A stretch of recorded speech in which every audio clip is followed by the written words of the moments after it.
Shalom, shalom, everyone. All right. Well, it's my day off. I get to look at nature and look at the scriptures and find nature in the scriptures. But I was sitting here, actually barbecuing for my family right now, and of course my Poopy's here with me. Hi, Poopy. Say hello, Caleb. He wants me to get the ball. Look at him. Look at him. And I try to get it from him. What does he do? Oh, he's gonna let me get the ball because he wants me to throw it. Go get it. Go get it.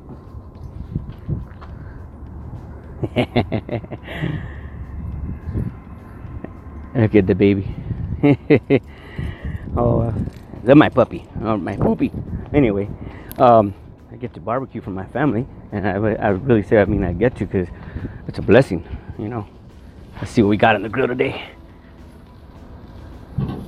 What do we got on there? Oh, that TriTip. Ooh. Hope I don't make it a burn offering. But just thinking about the blessings of the Father and how He's always trying to persuade us to serve Him, and always trying to persuade us to come and live a righteous life and separate from the rest of this world. And I was thinking about it, and I said, Father, the pull on this world is really strong. I see it in my children, I see it in friends and family, and sometimes I see it in myself. And I think that's the worst part. I see like gravitating more towards doing things that the world does, and entertainment and all that stuff. And I got to really make myself have that sheer determination to be different, to set myself apart for Him, and to live a righteous, holy life from not only myself and what I seem like to the Father, but also for an example for my children. I was talking to a brother last night. I was coming home, and I was telling him, I have to make myself the best I can be in the privacy of when I'm by myself, when I'm in the privacy of when no one else is watching, no one else is around. I have to make sure that I'm doing what's right. Here goes my wife and the puppy. Having a good time.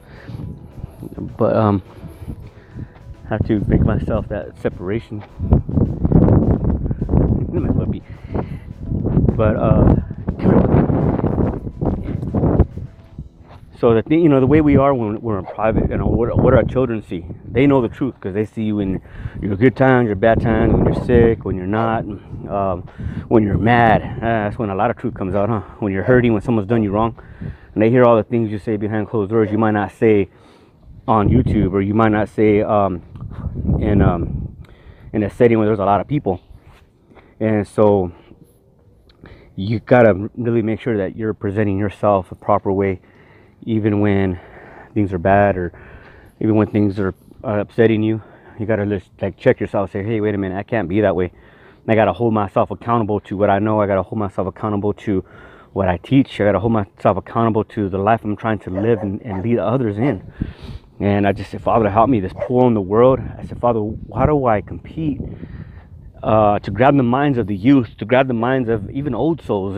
How do I compete to grab hold of them? We put our music on and worship and praise, and then all of a sudden the music of the world comes in, and some of that music's really good and really toe tapping. It just gets you moving and makes you feel good.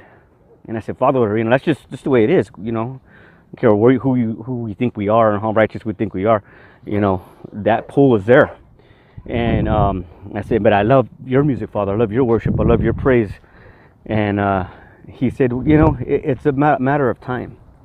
He said, these people that love me and are my children, they know the worship, they know the praise. He said, and they might be gravitating to that worldly music for a time. He goes, but when times get hard, when times really get hard, he goes, and I'm putting them through the fire. He says, they're going to remember the worship and praise songs. They're going to remember the amazing grace. How sweet the sound. He says, my music is comforting. My music is powerful.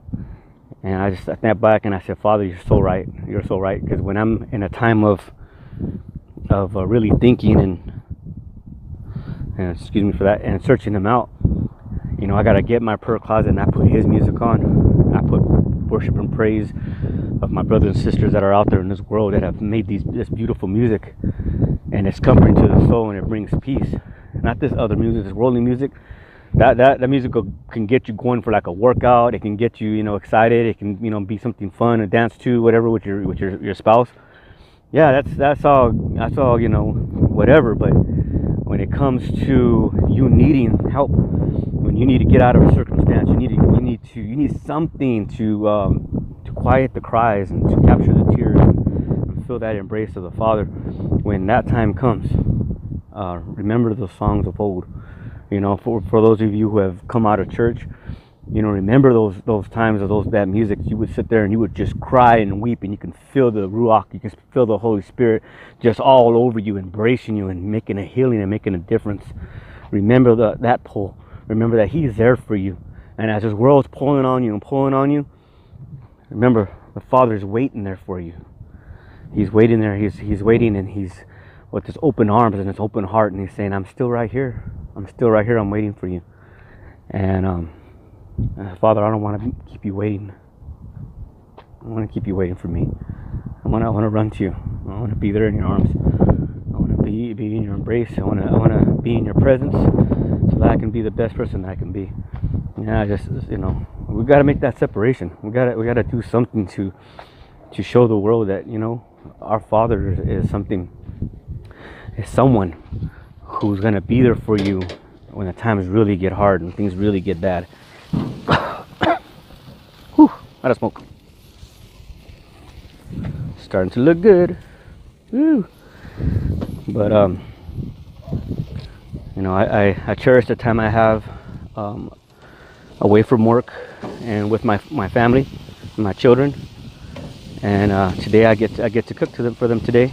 It's my day off, and Father blesses with the means to buy the meat and everything that we need to have a good dinner, And Nick, just think about it. Every drop of water that ever hits the face of the earth, every drop of water you've ever drank, it's all been a blessing from the Father. Every morsel of meat or vegetable or fruit you've ever had, it's all a blessing from the Father. We can never forget what those blessings come for. Have that heart of gratitude. My wife, the day she was sitting in her chair in the room, and she was just sitting there. I was like, we know what's going on with her. And she said, I just feel so grateful for what the Father has done. And I feel so grateful. She's looking around the house and she's just having that heart of gratitude. And I'm like, I said, that's what it's about. I said, when we start walking in gratitude and we start realizing what the Father has done for us, and we really start understanding the heart that's beating on the other side, drawing us to Him. And I said, man, you just can't get past that feeling of, number one, how do I even deserve such a love? How do I even deserve such a heart? How do I deserve such a blessing? And the Father just easily tells you, you deserve it because I say you deserve it. You deserve it because you're my child. And I make you worthy because I put myself in you. There's something of value and greatness and worth and it's just something beautiful that He has placed in each and every single one of us who've come to believe in Him and call Him Master. That there's going to be nothing like that last day when all said and done and this world's come to its end. What's going to be at the end of us? That's going to be a new beginning. And my new beginning, I pray, is going to be at my Master's feet, listening and learning, and be in His arms and His eternal embrace, and be in His presence for all eternity.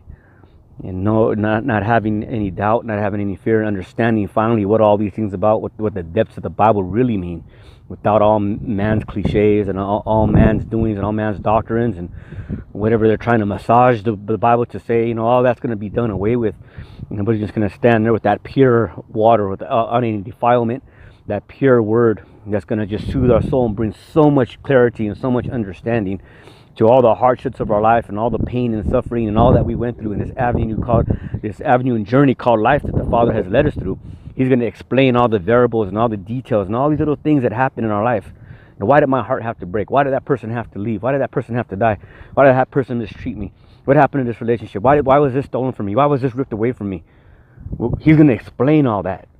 and it's going to be his master will, his plan, and we're going to see that, it was worth it, and we had to go through that pain to grow strong. We had to go through all that suffering to be the person we end up becoming in the end. And if we're striving for perfection, and perfection in him is what I'm talking about, striving to be like him. He said, in all your ways be perfect. And some people say, oh, you can't be perfect. Well, I believe we can be, but it's a little at a time. We can have that perfect love. That perfect love for him is without measure, without I'm gonna love him because I want to be blessed. I'm gonna love him so I can have wealth and riches. It's got to be more than that. Yeah, he'll give you what you need. He'll bless you, and some of us he'll bless abundantly because he knows the heart and he knows what you're gonna do with it. And some of us he says no. He goes, you can't even do what's right with little. Why would I trust you with a lot? Now, that's the hard truth, but that's just the way it is, and I've seen that. And so I tell my father, I have desires for greatness and great things and great wealth to help others. But search my heart out first, because if you see anything in there that's not of you, in any wicked way, remove it before that blessing comes. Because I don't want to mishandle the blessing. Because a blessing can become a curse if we use it the wrong way. And if you don't think so, look at all those people out there that have such great talent. Gifted singers, gifted guitar players, gifted musicians, and they took that talent and they went and they served the world, and a lot of them, the end of their life is not good. Played with drugs and dying horrible deaths. Just really think about it. Every one of us has been given a gift. What are we doing with it? And I say this stuff over and over again. I hope somebody's catching it. I hope somebody's understanding what I'm saying. There's so much vitality. There's so much life. There's so much exciting stuff we can be doing. Stop looking at all the filth and wickedness of the world and all the darkness and all the messed up stuff that they're bringing and putting on TV and everything. Like you have one person gets in a fight and gets stabbed or something, here in my city, and it's broadcast all over the place, and it's made like that's what's always going on, and that's not how it is. Where's the news, filming people helping another brother, another sister, embracing somebody, a relationship being mended, somebody coming out of poverty, somebody breaking away from drug addiction or alcoholism. How come that's not on the news? Where's that at? What about all those people that are out there helping each other, coming together as a unit, as one, as a family, friends and families being restored? What are all those things? Families going on adventures and traveling, having a good time together. What are all those things? How come that's not on the news? You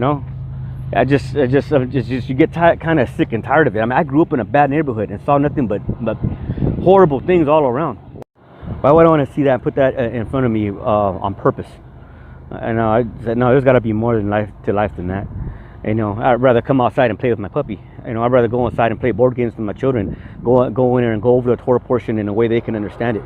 That's what my life's about. That's what I want to do.